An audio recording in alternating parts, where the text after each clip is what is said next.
la verdad. Por tu sí llegó a la humanidad y hasta en mi canción ponla en tu corazón y haz un puente hacia el Padre y así conviértela en oración por mí.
Estás escuchando la radio que sintoniza tu corazón y vamos juntos caminando, llevando un buen anuncio de amor. Estás escuchando, quédate escuchando, estás escuchando Radio Buen Anuncio por la 95.7, Radio Buen Anuncio. Radio Buen Anuncio 95.7.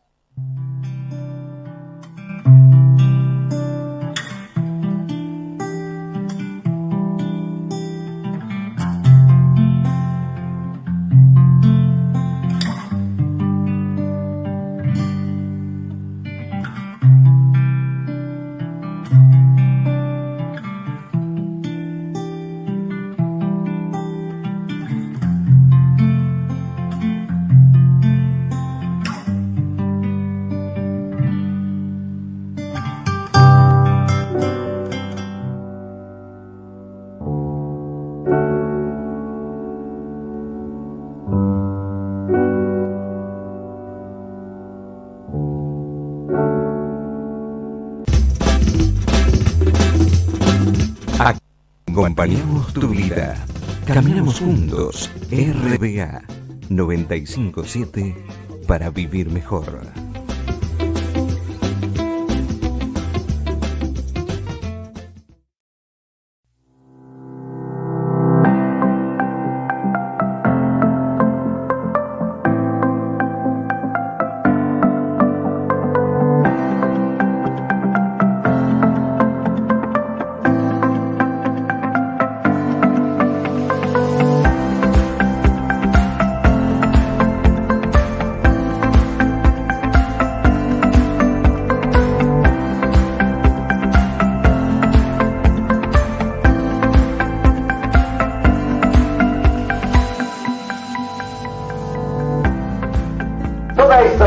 Que nosotros estamos viendo no son solamente el deseo de una persona que lo ha realizado. Una persona no hace, sino que es la comunidad que hace. Y nosotros estamos buscando la comunidad, un cuerpo único, con un deseo único, con una voluntad única y con un sacrificio único.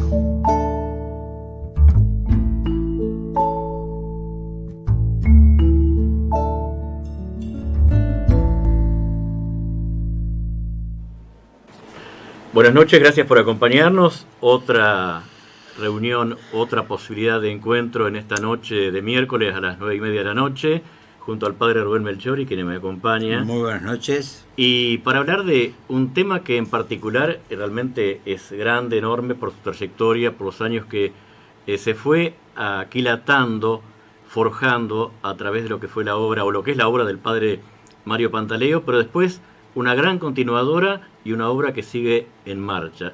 Pero qué mejor que hablar con el referente de la obra Mario Pantaleo, el doctor Carlos Garabelli, a quien estoy saludando. ¿Cómo le va, doctor? Buenas noches. Buenas noches, ¿cómo están ustedes? Buenas Padre, noches. gusto saludarlo. Igualmente, gustazo. Si me permite, lo tuteo, le puedo decir Carlos. Dígame. Carlos, para que la gente que no conoce o conoce poco, sobre todo las nuevas generaciones, de todo lo que es la obra de Mario Pantaleo, uno conoce un poco, ha averiguado algo más, pero me parece que es más importante que usted nos diga, capaz que con pocas palabras, pero sentidas, quién fue o quién es todavía Mario Pantaleo. Bueno, Mario Pantaleo, para nosotros, para toda la gente que trabaja en relación con la obra, es un ser que nos ha dado vida en muchos aspectos. Yo lo conozco desde que él comenzó en esa zona de González Catán, en la provincia de Buenos Aires, del año 68. Y recuerdo que inicialmente aquello era una barriada muy, muy pobre, con calles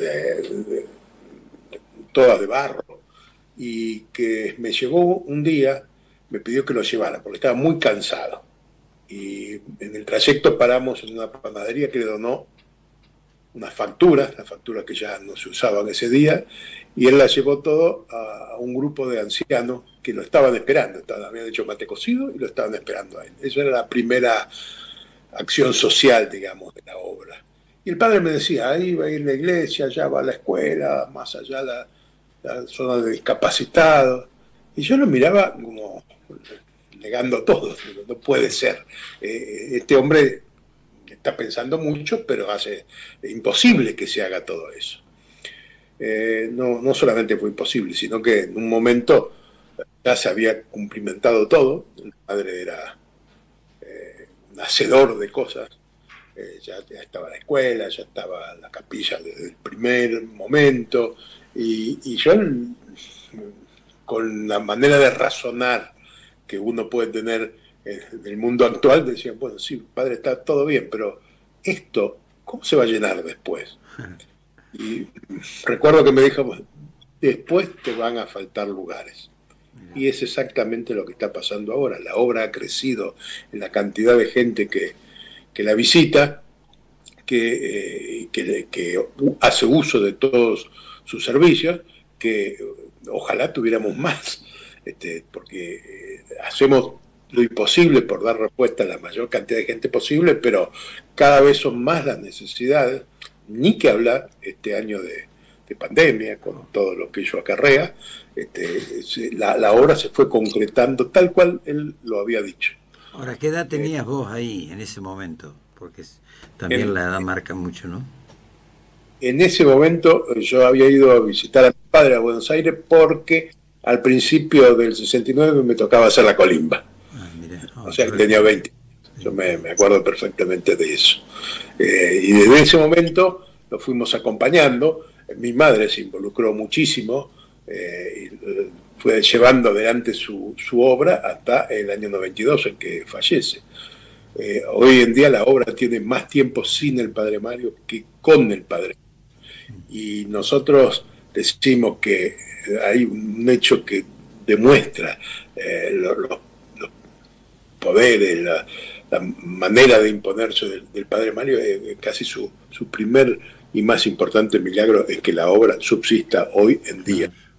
Sin su presencia sigue adelante, y luego vamos a comentar de la obra, pero hoy en este momento lo que quería era remarcar, como me pidieron ustedes, la personalidad del Padre Mario, que hacía todas esas cosas, y además tenía un dicho popular que decía: yo soy solamente la guitarra, el guitarrero está arriba. Sí, sí, sí. Carlos, la obra comienza oficialmente en el año 1968. En el año 68 ya había acciones sociales. Hasta unos años después no se crearon las fundaciones que le dan el sustento jurídico, pero la obra ya existía. Ahora hay toda una historia previa, porque la historia del Padre Mario comienza en Italia, viene a Argentina muy pequeño, vuelve a Italia. Después pasa un montón de vicisitudes durante la Segunda Guerra Mundial, o previo a la Segunda Guerra Mundial, hasta que él termina siendo ordenado sacerdote, vuelve a la Argentina, creo que va a Córdoba, a la provincia de Córdoba, y luego, queriendo hacer estudios de psicología y filosofía, baja a Buenos Aires, ¿es correcto? Sí, algún cambio. En Córdoba estuvo en la primera vez que vino a la Argentina, cuando vino con los padres, que los padres luego regresaron a Italia y él quedó en una locación de los reverendos padres salesianos cerca de San Francisco de Córdoba. Luego consiguió que lo repatriaran, volvió a Italia, cursó en varios seminarios, en Arezzo, en Viterbo y en Salerno. En Salerno casi terminó su carrera sacerdotal, pero justo en esa época fueron los bombardeos de la Segunda Guerra Mundial. Los aliados bombardearon mucho Salerno antes de desembarcar, y entonces se fueron hacia el interior, hacia Matera, y fue en Matera donde el padre definitivamente se ordenó sacerdote. Sí, época muy convulsionada por la guerra, por las hambrunas, por distintas cosas que le tocó al padre sufrir. ¿Y por qué razón él vuelve a la Argentina? Él creyó que, por todo lo que había conocido, que acá tenía la posibilidad de hacer una obra dedicada a los que menos tienen. Y por eso, incluso él en algún momento me comentó, le habían ofrecido en San Isidro que se instalara por allá, en otro nivel de gente, y él se decantó por González Catán. ¿Y estaban los salesianos él? No. No, él estuvo unos 2 o 3 años en unos colegios salesianos de Córdoba, pero fue antes de volverse a Italia la primera época.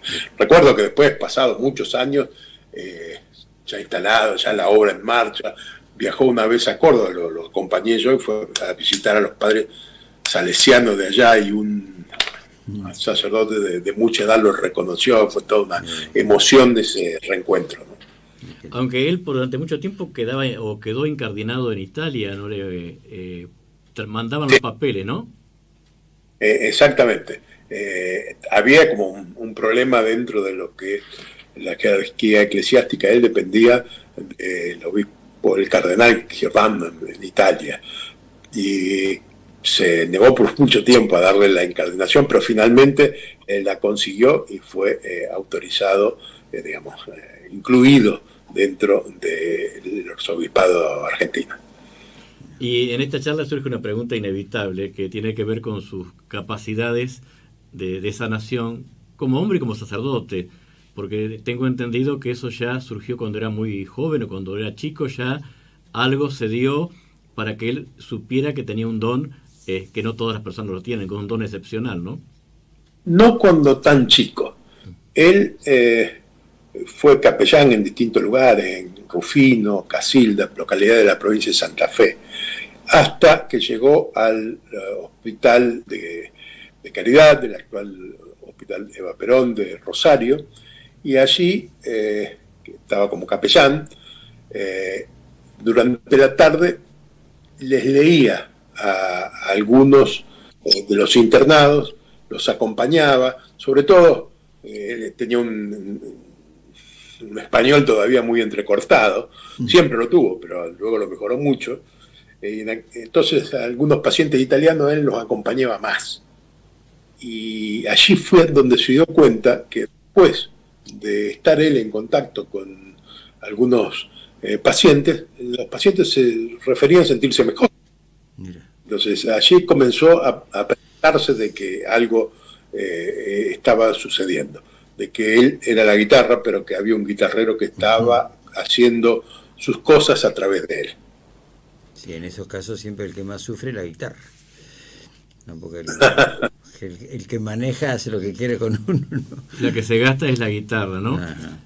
Por ahí algunos dicen de que siempre el que sana puede sanar a otras personas, pero no se puede sanar a sí mismo. Exactamente. A ver, una cosa en serio, que él siempre marcaba que tenía esa misión, que no quería dejarla, que creía que estaba faltándole al guitarrero si no cumplía con esa misión, y tenía muchísimas personas que lo acompañaban, que lo iban a buscaban su auxilio. Y yo recuerdo que le decía: padre, ¿por qué no utiliza ese don que tiene para averiguar cuál es el número de la lotería que va a hacer? No, para mí no sirve. Esto es para tercero. Claro. Sí. Carlos, usted que es médico le hago una pregunta, pero eso no tiene una explicación científica, ¿no? Lo que pasaba allí, no. Yo al principio estaba estudiando medicina, luego fui compenetrándome un poco más. Lo que sí veía que algunos profesionales muy distinguidos, muy renombrados, recurrían a él o le enviaban los pacientes para que los ayudara en algún aspecto del diagnóstico y tratamiento. Uno de ellos, recuerda, era el doctor Matera, por ejemplo. Entonces, ¿qué pasaba? ¿Por qué había una remisión de un proceso que se había marcado intensamente agresivo? Que el paciente o la paciente sufría muchísimo y resulta que se juntaba con el padre Mario y iba mejorando. Esto hace que todavía muchísima gente se arrime a la obra. Estos días por la pandemia esto es imposible, pero mientras estuvo abierta, y va a volver a estarlo sin duda, mucha gente iba a la obra a manifestar su agradecimiento, aunque no tuviera nada muy especial para pedir, iba a agradecerla. Y después él incorporó un péndulo, o primero usó las manos, o después también combinaba las manos con un péndulo. Él, respecto al péndulo, decía que era como un artefacto que le servía para precisar el diagnóstico, para puntualizarlo mejor.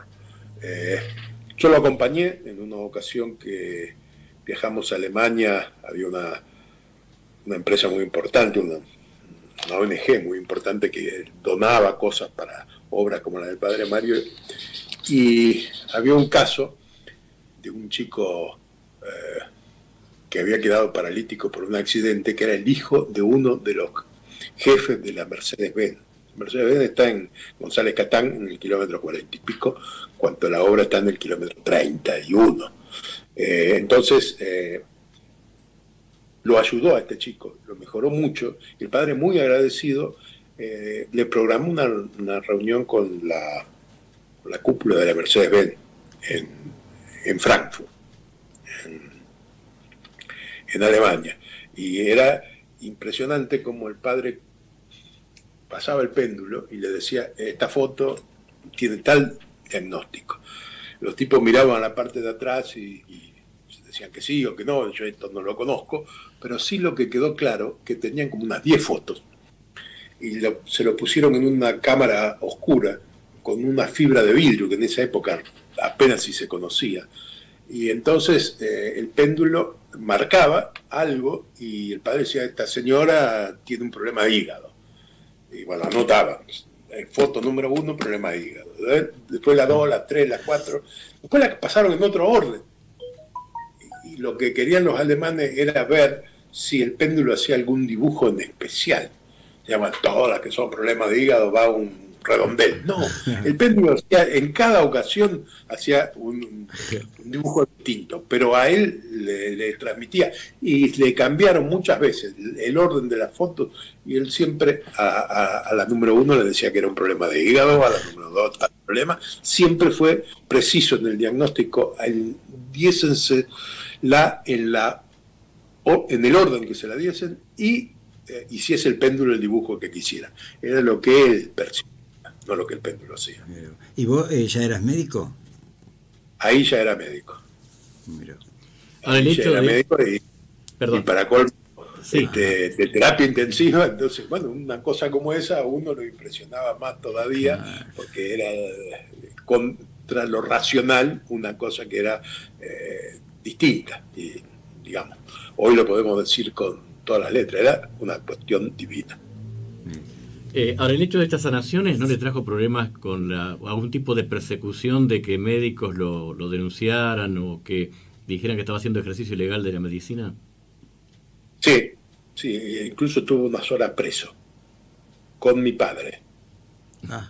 ¿Tu padre era médico también? Sí, tenían una casa en la calle Carlos Calvo, en Buenos Aires, y trascendió, nunca se supo bien quién, pero que alguien que habría sido envidioso por la cantidad de pacientes que ahí iba. Sin sueldo. Entonces, la casualidad que la mujer del jefe de policía la atendía el padre. Entonces, bueno, habló. Y desde ese momento se mudó, se fue a una casa más grande, calle Artigas, y trabajó. Que ponía el título inicialmente era mi padre. O sea, acá hay un médico, sí, un médico. El ayudante, hasta que él se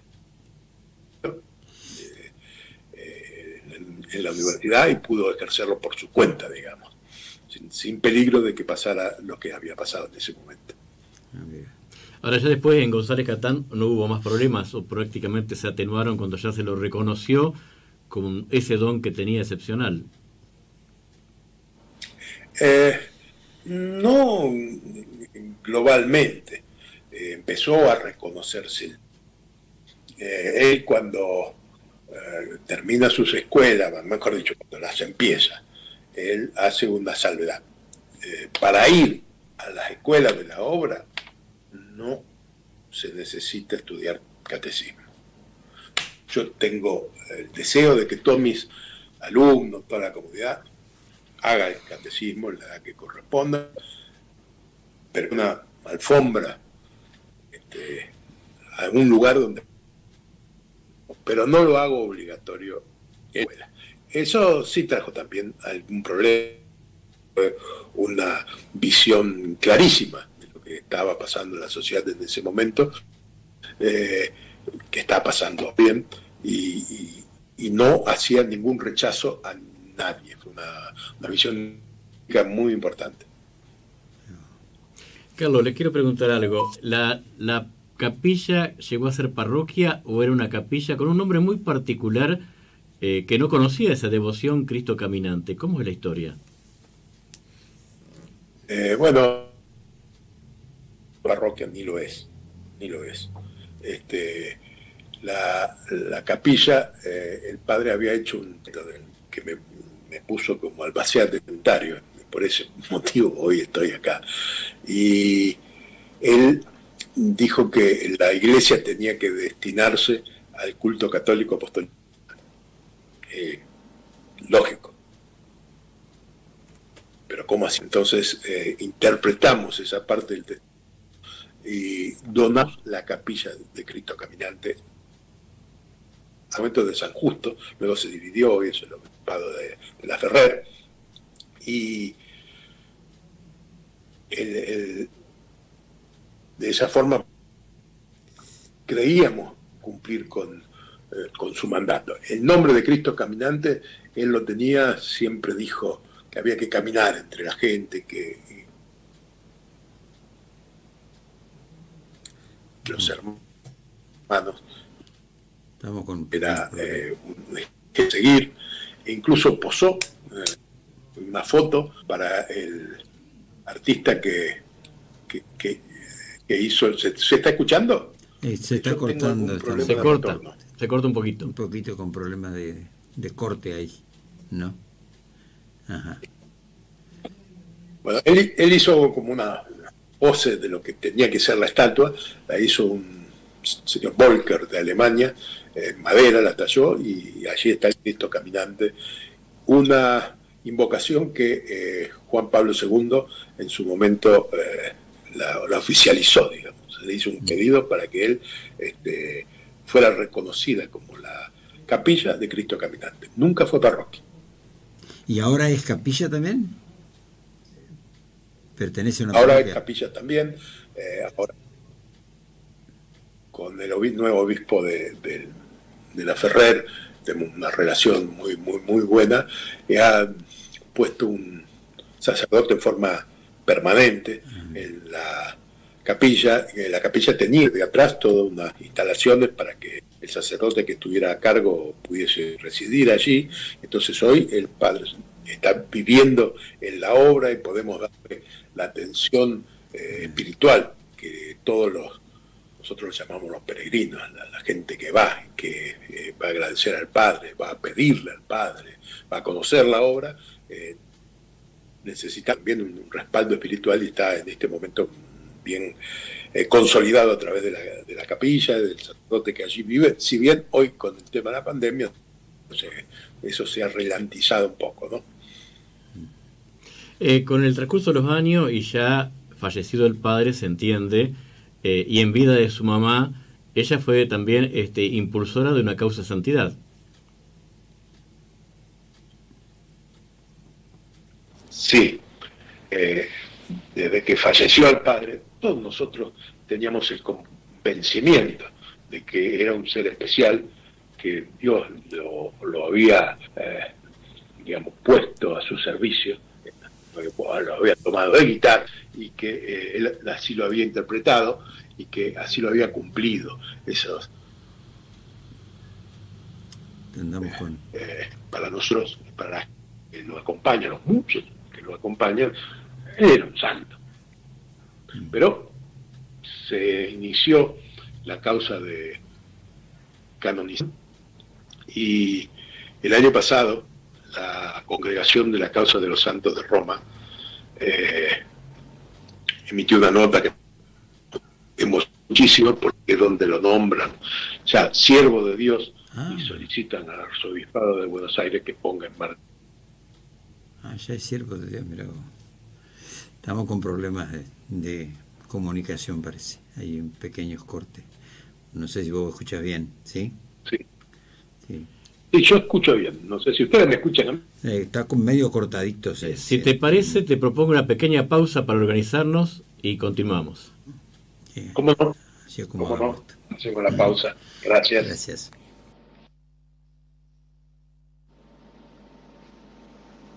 Yo solo tengo una misión y esta misión la llevo a cabo conforme a los designios que el Señor me ha dado.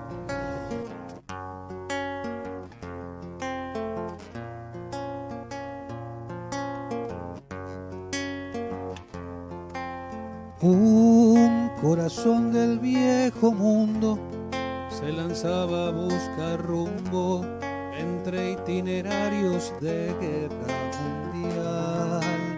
Hay que buscar en lo profundo el mensaje que está oculto tras el mar de la apariencia que no siempre acierta. Manos que salvan heridas, manos que buscan la paz.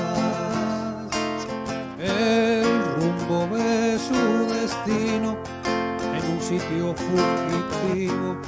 Dios ha puesto su bandera de señal, demuestra sus preferidos, afirmando sus latidos con un Cristo caminante que eligió mi tierra, la perla del Evangelio. Brilla en González Catán, hoy la vida de tus manos, querido Padre Mario, nos sigue bendiciendo en la obra de tu amor. El reino floreció, tus manos son sus tierras. En la obra de tu amor, el reino floreció, tus manos son tus tierras. Para el hombre el cielo es en la tierra, anticipo de su cielo, no es origen de la vida, la alimenta, se redime redimiendo. Hoy la vida de tus manos, querido Padre Mario, tu don nos sigue bendiciendo en la obra de tu amor. El reino floreció, sus manos son sus tierras. En la obra de tu amor, el reino floreció, sus manos son sus tierras.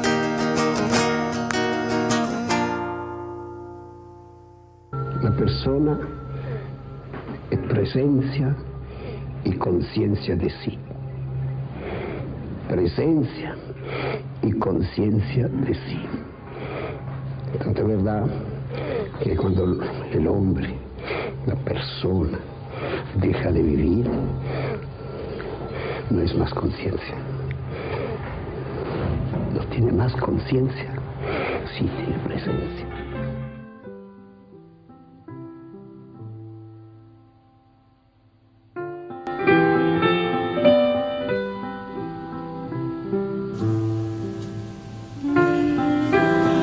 Un canto que lo recuerda al padre Mario Pantaleo, y también imágenes documentales que tienen un enorme valor histórico y que, si bien están en blanco y negro, son de una actualidad total para este tiempo que vivimos, que la Iglesia más que nunca, incluso el mundo, necesita de que haya milagros y gente que apuesta a la esperanza. Volvemos al contacto con el doctor Carlos Garabelli. ¿Qué tal? Estamos de nuevo en batalla.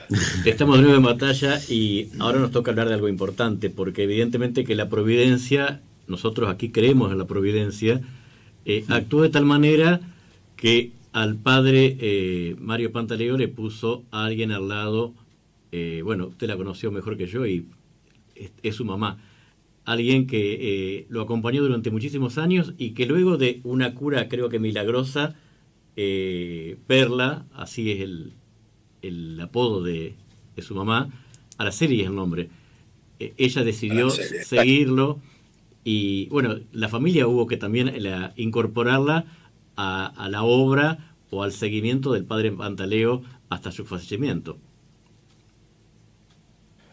Así es. El padre realizó sobre mi madre una acción de curación que los hermanos no supimos. Mamá había ocultado que estaba sufriendo, padeciendo ese cáncer muchos años después. O sea, en ese momento no lo sabíamos. Pero la personalidad del padre de la obra nos hicieron ir de a poco, a muchos de nosotros, en lo que fue la obra, y mi madre inmersa siempre. Todavía es muy cercano, ¿no? Hace 11 meses que falleció, el 15 de julio del año pasado. Nada que ver con el COVID, ya era grandecita, estaba por los 93 años, pero estuvo inmersa en la obra, y mientras estuvo movilidad, que la perdió durante un par de años al final, actuó en todos y cada uno de las áreas, de los institutos, de las escuelas que tiene la obra. Hay que saber, el padre Mario hizo una obra de dimensiones muy grandes, pero que no funcionaba toda cuando él falleció. O sea, su impronta la dejó tan firme, y mi madre sabía tan bien lo que él quería, que se fue llevando adelante. Cuando falleció el padre, se había hecho el primer secundario, el quinto año, se hizo la universidad, se hicieron carreras terciarias, se agrandaron mucho, hay mucho más. En la época que falleció el padre, la obra tenía unos 200. La relación de ellos trabajan como profesionales y demás. O sea, es una obra de una magnitud muy importante. Y fue hasta el año 22 que padre. El año antes, él se sintió falto de fuerzas, era muy asmático, de problemas respiratorios. Si ustedes escucharon uno de los momentos en que hace declaraciones, sentado en un sillón, se sentía como un respirador, porque tenía esos micrófonos en la solapa, y lo que tomaba era el sonido del pulmón del padre, de los pulmones del padre. Pero en el 91 se sintió falto de fuerzas, dijo que creía que iba a durar poco, y lamentablemente así fue. Decíamos, ¿cómo vamos a hacer después que usted se vaya? Bueno, o sea, al principio se van a sentir solos, pero después cada vez más gente va a venir a acompañarnos, y eso realmente pasó así. En esa época él hizo dos cosas: un testamento oficial que está registrado y todo, y me dictó una carta. La dictó a mí, que yo me hacía llorar en aquel momento, y ahora más o menos. Me decía que mientras viviera mi madre, ella era la que tenía que mandar y dirigir la obra.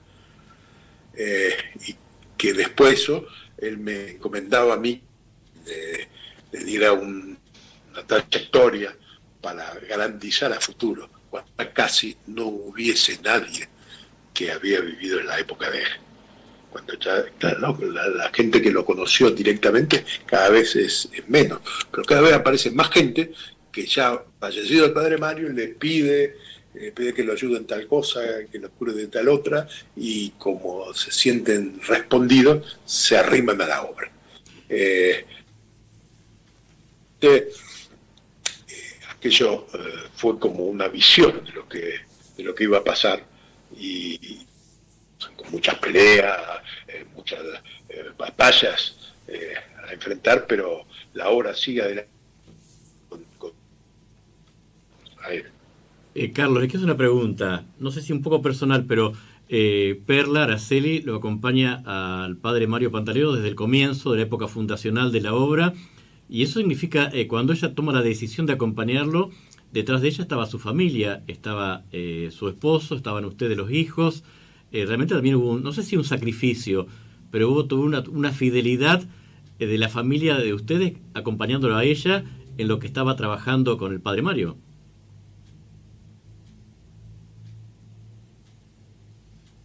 Sí, es cierto. Yo no puedo decir que yo lo viví como un sacrificio, claro. Mi padre es el fundador de la obra del Padre Mario, junto al Padre Mario, mi madre y mi hermano. La primera obra, la primera fundación de la obra, la Fundación Presbítero Pantaleo, estuvimos todos involucrados. Yo en ese momento estaba en pleno ejercicio de la medicina y todo, convenía a mi manera de verlo no entrar por la duda, pero como médico era a veces difícil explicar lo que estaba pasando. Pasado el tiempo, esto lo superé, por decirlo así. Yo también me incorporé y sobre todo después que falleció el Padre Mario, acompañar a mi madre en su misión, que digo, hasta hace 2 años ella dirigía plenamente la obra. Desde hace 2 años que estaba postrada, dejó de hacerlo a fondo, seguía haciéndolo, seguía involucrada en cada una de las acciones, pero no con la presencia. Y ella, bueno, allá en Catán, una persona muy reconocida. Yo le decía en broma, si algún día se te ocurre presentarte como candidata a algo, en Catán ganás. Porque el público la conocía muchísimo, yo diría la adoraba, tenía un cariño, una admiración que daba emoción en los últimos años, ver cómo se le arrimaba a la gente, cómo quería acompañarla permanentemente, como ella los había acompañado durante muchísimos años. Carlos, lo que llama la atención es que fallece el Padre Mario Pantaleo y su mamá, ustedes, tienen la lucidez, la serenidad y la fortaleza para apuntalar una obra que, si bien estaba en marcha, la referenciaron hacia el futuro, la consolidaron y creo que tuvieron una gran capacidad para obtener los recursos para que esa obra siguiera en marcha. Es cierto.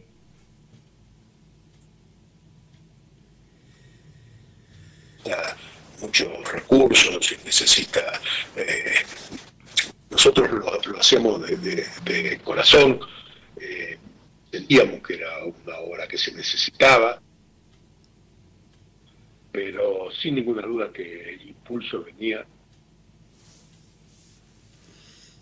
Cualquier persona, por capaz que sea obra, todo esto construimos, no la lleva adelante como pudimos nosotros, porque tenemos este apoyo desde atrás. Le quiero que me cuente más que anécdota, una realidad, que forma parte de la historia de la obra, y es la relación que ustedes tienen con el Real de Madrid. Bueno, en esa sí estuve más involucrado, pero yo tenía un cargo en un organismo internacional y viajaba mucho a España, y bueno, en un momento dado pude hacer el contacto. El director técnico, no director técnico, el director deportivo en esa época era Valdano. Y bueno, está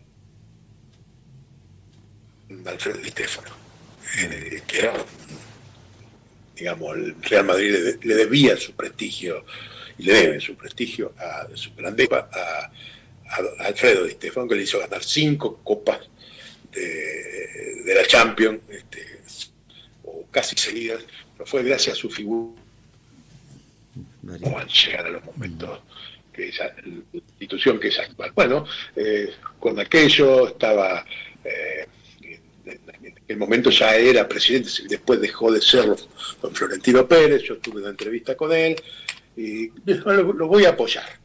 Nosotros tuvimos una controversia. El Real Madrid quería hacer una escuela de futbolistas, una escuela de fútbol, y nosotros nos negábamos y queríamos hacer una sociedad, una especie de escuela deportiva. Fíjense que así se llama, no nuestra escuela. Todas las escuelas del Real Madrid se llaman escuelas sociodeportivas. Nosotros queremos formar buena gente, buenos muchachos. Si además salen buenos jugadores de fútbol, el Madrid se encargue, pero lo nuestro no es. Nuestro objetivo no pasa porque jueguen muy bien al fútbol y se destaquen. Bueno, cuando nos pusimos de acuerdo, hicimos la escuela, que era la primera que el Real Madrid tenía en el exterior. Hoy tiene más de 100. Y entonces le solicité a Alfredo Di Stéfano que viniera a la inauguración, que le queríamos poner su nombre. Recuerdo que Valdano me dijo, no querés. No la va, si le decís que lo llevas a de cura, y no, de Boca y River importante, y lo invitaron, le pagaron el pasaje, y ahí yo aproveché, digo, bueno, y nunca me contestó nada. Sí, estamos con problemas de escucha. ¿Me escuchan ahora? Ajá, a ver. Medio cortadito se escucha, no ¿Sí? sé qué problema habrá. Uh-huh. Bueno, y al final, Stefano le dijo ¿qué nombre le pusieron a la escuela? ¿Stefano no? Ahí se corta. No se escucha. A ver, ahora no se escucha. Bueno, ahí está. No sé, ¿quieren que hagamos ahora la sí prueba de salir y volver a entrar a la reunión? No sé, no, ¿sí? Ahora sí. Intentamos a ver si sigue. Ahora sí está escuchando, ahora se está escuchando. Bueno, o sea, al final, Di Stefano le comentó a su hermana, que vivía en Barracas, en Buenos Aires, ya se me dicen de ir a una cosa de un cura, no, pero el cura ya murió. Ya, ¿a dónde es, Alfredo? En la obra del Padre Mario. Y entonces la hermana le dice, ¿te acordás que mamá estuvo enferma y que la única forma que estaba tranquila y que no le dolía era que yo la llevaba a ver al sacerdote? Es ese. Esa es la escuela del Padre Mario. Y Stefano vino. Y entonces tuvimos el honor que el Real Madrid diera que su presidente honorario, Alfredo Di Stefano, viniera.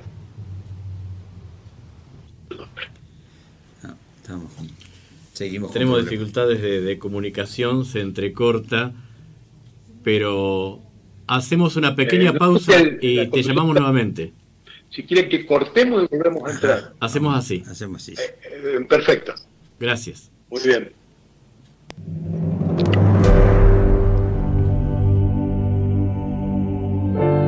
Es cierto eso que dicen algunos, que los jóvenes no quieren casarse, especialmente en estos tiempos tan duros.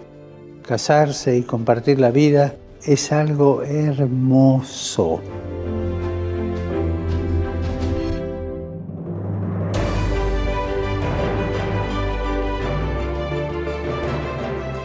Es un viaje comprometido, a veces difícil, a veces complicado, pero vale la pena animarse. Y en este viaje de toda la vida, la esposa y el esposo no están solos, los acompaña Jesús. El matrimonio no es solo un acto social, es una vocación que nace del corazón. Es una decisión consciente para toda la vida que necesita una preparación específica. Por favor, no lo olviden nunca. Dios tiene un sueño para nosotros, el amor. Y nos pide que lo hagamos nuestro. Hagamos nuestro el amor, que es el sueño de Dios. Y recemos por los jóvenes que se preparan para el matrimonio con el apoyo de una comunidad cristiana, para que crezcan en el amor. Que crezcan en el amor con generosidad, fidelidad y paciencia. Porque para amar hace falta mucha paciencia. Pero vale la pena, ¿eh?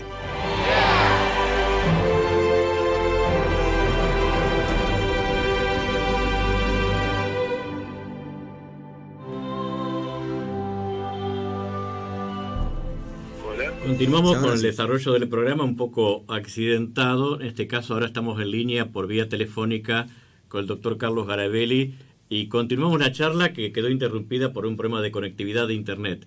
¿Nos escucha bien? Perfecto, yo los escucho muy bien, no sé si ustedes a mí. También, perfecto. Quería que nos redondeara lo que nos estaba comentando de todo lo que tiene que ver con el deporte y sobre todo la presencia de la saeta rubia, así lo apodaban de Stefano, sí. Que finalmente estuvo presente en González Catán. Estuvo en González Catán, estuvieron con Valdano y hubo una anécdota muy graciosa. Vivía en aquella época el periodista Néstor Ibáñez, que había sido el periodista deportivo y ahora era un periodista en general, digamos, y entonces una señorita se arrimó con un teléfono, esos teléfonos que había ya en el año 2000, que eran unos ladrillos más o menos, y decía, Di Stefano, acá está Ibáñez. Y entonces el teléfono agarró el teléfono y dice, hola, hola, hola, y se lo devolvió. Dice, acá no hay nadie. No, tiene que esperar. No, perdónenme, yo no espero nada. Si quiere hablar conmigo, que esté él. Bueno, lo hizo poner a Ibáñez en el teléfono y entonces, no, hola, Di Stefano, ¿cómo le va? ¿Qué dice? Dice, yo no digo nada, me llamó usted, ¿qué es lo que quiere? Y entonces, como se iba a jugar el clásico el fin de semana, él había sido protagonista de los dos equipos, de River y de Boca. Di Stefano, ¿qué opina del clásico que se va a jugar el domingo? Dice, Ibáñez, yo vine acá a la Argentina para inaugurar una escuela en una obra como la del Padre Mario, que se ocupa de los discapacitados, de los ancianos, que tiene un natatorio climatizado muy grande, que no hay otro en la zona, las escuelas, la universidad. Y usted me pregunta de un partidito de fútbol. Dice, bueno, está bien, Di Stefano, ¿qué me quiere decir de la obra del Padre María? Nada, ya le dije todo, pregúntale lo que quiere. Siempre quedó como historia aquello que había hecho Di Stefano en la inauguración de nuestra obra. De ese momento la relación con el Real Madrid ha sido de primera. Hemos hecho muchas cosas juntos y ellos nos reconocen como la primera escuela del exterior y la primera vez a partir de nosotros que se llaman escuelas sociodeportivas. Importante es formar bien a los chicos y no que sean muy buenos jugadores de fútbol. ¿Y sigue la conexión con ellos ahora? Sí, sigue, totalmente. En el día de ayer recibimos, han desarrollado una plataforma interactiva para la formación deportiva a distancia, en la importancia de la educación deportiva en la educación general de una persona, de un joven, y además siempre hemos encontrado formas de ir avanzando juntos. Por ejemplo, al principio era para los chicos de las escuelas generales. Luego dijimos, también están los de la tercera edad, que de otra forma, pero pueden hacer deporte. Y después está el deporte para gente discapacitada de distintos tipos que pueden asimismo desarrollar la actividad deportiva. Y bueno, con el Real Madrid fuimos desarrollando esta escuela de necesidades especiales, escuelas para tercera edad. En realidad venimos trabajando desde ese primer momento todos juntos. Y nos han dado un respaldo muy grande, sobre todo en la capacitación de los profesores a distancia, y han llevado muchas veces profesores a Madrid y que se han quedado una pequeña temporada trabajando con el Real Madrid para tener toda una impronta similar. Para nosotros es un orgullo que el Real Madrid nos tenga en cuenta de esta forma. Carlos, también volviendo a la historia de la obra y lo que tiene que ver con su mamá, ella creo que viaja varias veces a Italia y logra también un reconocimiento del municipio donde naciera el padre Mario Pantaleo. Eso sí lo puedo contar en primera persona, porque yo estuve en ese viaje. En realidad, 3 viajes. Que el padre tenía familia ya, algunas veces la visitaba, pero sobre todo él quería encontrar su casa en la ciudad de Pistoia. En 2 oportunidades le fallamos, no la encontramos, no la podíamos encontrar. Y en un momento dado, no sé con qué dato más, fuimos en el Piazzale San Stefano de Pistoia, está la casa de los Pantaleo, donde vivía el padre Pantaleo, que se dedicaba a la cría de gusano de seda, y cuando la Primera Guerra Mundial se recontrafundió, y fue por eso que después toda la familia se vino para Argentina, y pudimos encontrar lo que era la casa del padre Mario, que ahora es un convento. En el momento que la encontramos era un convento de clausura. La monja que nos atendió, la hermana, nos decía, bueno, pero no pueden entrar. Pidió el padre hablar con la directora le habló al obispo de Pistoia para ver que tenía este problema. Una persona que viene de Argentina, que nació acá, bueno, al final lo dejaron entrar. Y él reconoció lo que había sido su casa. Ya fallecido el padre Mario, un grupo de gente amiga hizo un recorrido, lo que también me contaba presente. Hicimos un recorrido por los distintos seminarios donde estuvo el padre Mario, pasamos por Matera, donde se había ordenado, y fue un acto muy protocolar, con la presencia del gobernador de la región toscana, Martino Chitti, con el intendente del Pistoia y con un montón de representantes de las Fuerzas Vivas. Se le hizo un homenaje y se descubrió una placa en el frente del convento que había sido su casa. El convento ya no era de clausura, no lo es ahora, y tiene una sala de cuestiones populares, de artesanías y demás, que se llama José Mario Pantaleo, en honor al que había sido un niño viviendo en esa casa y que después la reencontró siendo un sacerdote tan reconocido en la Argentina. Así que allá también en Italia se reconocía la obra de él. No, en el primer momento no, pero después sí la fueron conociendo. Después tuvieron incluso tanto ese Martino Chitti como el intendente de Pistoia vinieron y estuvieron en la obra e hicieron algunas donaciones de cierta importancia, conexión con empresas italianas.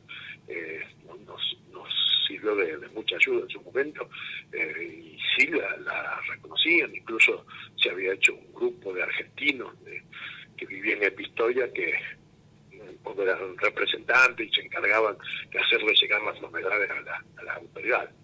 Sí fue reconocido póstumamente en su ciudad natal. Bueno, a mí me gustaría que hablas un ratito de tu mamá.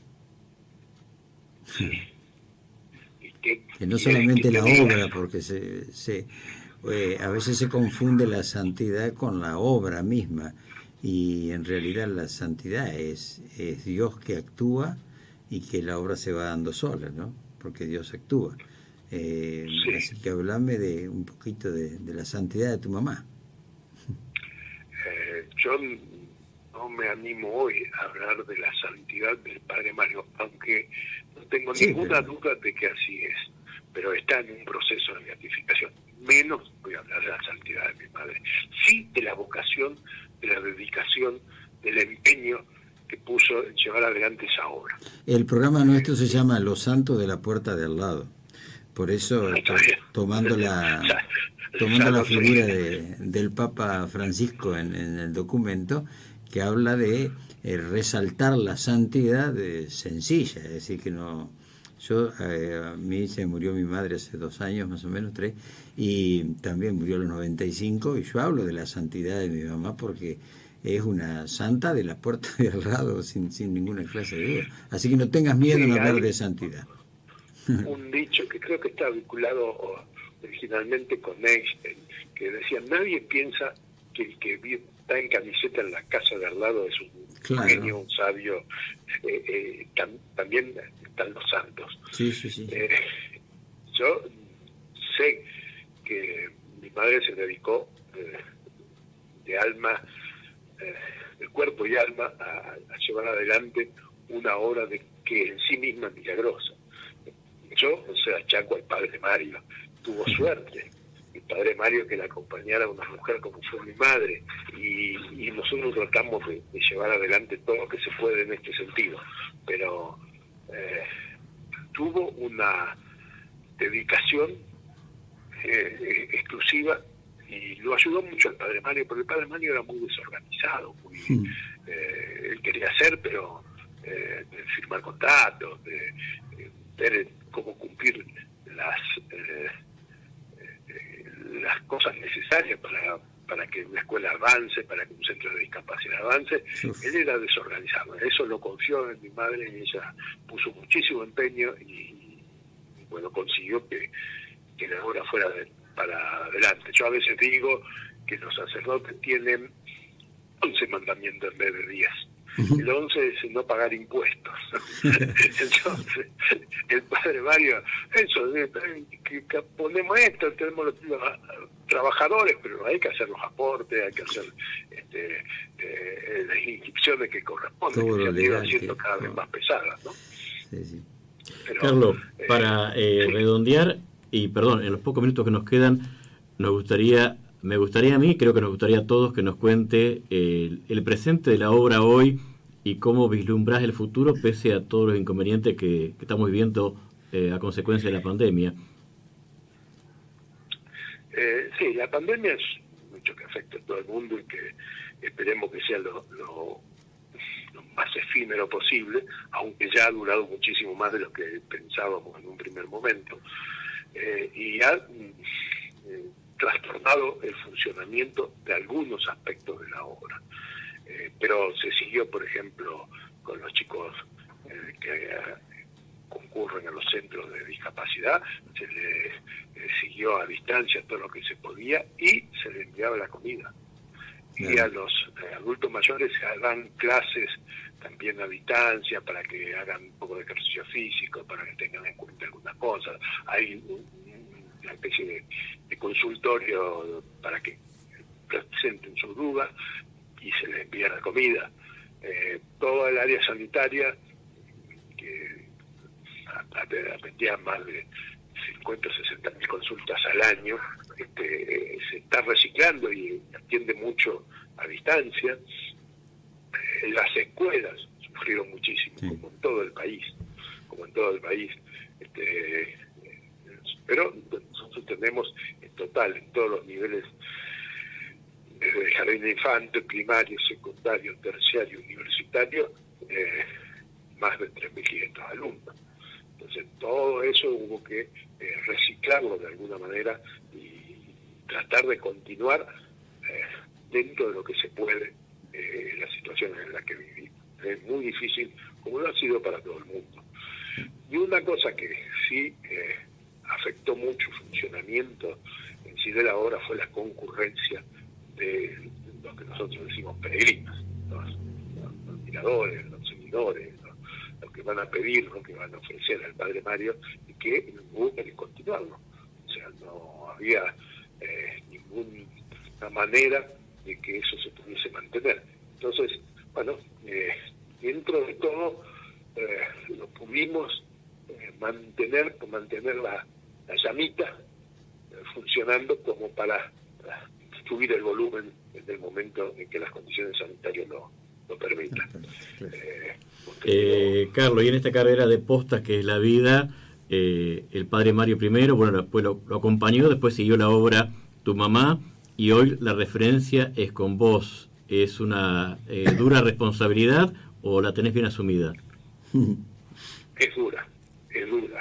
No quiere decir que no la tenga asumida, pero yo sé que tengo que hacerlo, quiero hacerlo. Pero es duro porque yo no tengo las capacidades que tenía ninguno de ellos dos. O sea, me baso en lo que aprendí con ellos y tratamos de salir adelante de la mejor manera posible, pero sobre todo el mayor desafío es preparar el futuro, ¿no? Yes. Yo tengo mis añitos también, y entonces dentro de no mucho tiempo voy a tener que dejar la función directiva, y entonces tiene que de una manera u otra consolidarse la obra como para que pueda seguir adelante. Tenés un buen equipo, ¿no? Sí. Tenés un buen equipo. Tenemos un muy buen equipo, y bueno, y el hecho de que hoy esté comenzando el proceso de beatificación del Padre Mario es un espaldarazo para esto que era un desafío por delante que teníamos sin todavía demasiada claridad de cómo se va a resolver, pero que cada vez más vamos consolidando la obra para el futuro. Carlos, como a veces les pedimos a nuestros entrevistados, te voy a pedir un mensaje de cierre para el tiempo presente y para la gente que hoy nos escucha y sobre todo para los jóvenes, desde tu perspectiva, de tu experiencia, de todo lo que has vivido y vivís con la obra de Mario Pantaleó. Es complicado y sin duda un desafío, pero decirle que sentir lo que los otros necesitan y tratar de dar respuesta a esa necesidad es un axioma que tenemos que tener siempre presente por delante. Nosotros somos digamos, una forma de las muchas que hay para que la gente viva un poco mejor, y si el prójimo vive un poco mejor, al final vamos a vivir mejor nosotros también. Sí, sí. Carlos, te agradezco muchísimo tu tiempo, la verdad que tu paciencia ha estado exigida al límite, más con estos problemas de conectividad, y esperemos que más adelante podamos contactarnos, que la obra siga, por supuesto que eso es evidente, y que también haya buenas novedades respecto a la causa de santificación del padre Mario Pantaleó. Yo diría que ese es mi objetivo final, si puedo darle alguna cosa a la obra, es que su fundador tenga el reconocimiento que merece. Y bueno, contactémonos, siempre estamos a disposición. No hago más que agradecer a gente como ustedes que nos permiten de una forma u otra contactarnos con el público en general, decirle que estamos en una situación difícil, como no está todo el país. Aquellos que nos puedan ayudar, que nos ayuden, pero que vamos a salir adelante de cualquier manera. El trabajo y el reconocimiento de gente como ustedes también nos ayuda muchísimo.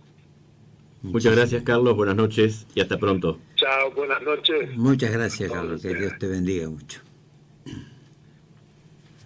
Bueno, una charla con ciertos contratiempos, padre Rubén, Técnico, pero nomás, con un montón de anécdotas y referencias que no sé si son exclusivas, pero algunas perlitas creo que hemos recuperado de esa historia tan fecunda que de más de 50 años. Sí, cuánta gente hay. Yo en este sentido pienso de que el reconocimiento de la Iglesia, de la santidad de las personas, pasa a ser simplemente una anécdota, no es lo más importante que sepamos que este hombre, si su obra perduró, es como le dijeron a Jesús, que le dijo Gamaliel al Sanedrín cuando querían matar a los apóstoles, y dijeron, si esta obra es de Dios, no la vamos a frenar, dijo Gamaliel, ¿no? Y vamos a estar corriendo el riesgo de estar matando, poniéndonos en contra de Dios. Si la prueba es que la obra se mantenga y, como él decía, ¿no?, que esté solucionando problemas o circunstancias de la vida de sus hermanos. Va a ir variando seguramente, pero ahí es donde nos damos cuenta de que esa persona fue un instrumento y que la obra realmente es de Dios, ¿no? Eso es lo más importante, para que lo tengamos en cuenta también nosotros, en todo, es decir, que sepamos que cualquier situación o cualquier cosa que podamos emprender, siempre sepamos que es Dios el que actúa y no que somos nosotros que queremos mantener la obra, ¿no? Es así nomás. Nos despedimos. Hasta el próximo miércoles. Gracias, si Dios quiere. ¿Tu bendición? Que el Señor los bendiga y los proteja siempre a todos y nos ayude a estar siempre atentos a las necesidades y a no bajar los brazos nunca. En el nombre del Padre, del Hijo y del Espíritu Santo. Amén. Y como decimos todas las veces, ojalá que algún día podamos ser de los santos de la puerta de al lado. Muchísimas gracias por acompañarnos y nos reencontramos el próximo miércoles.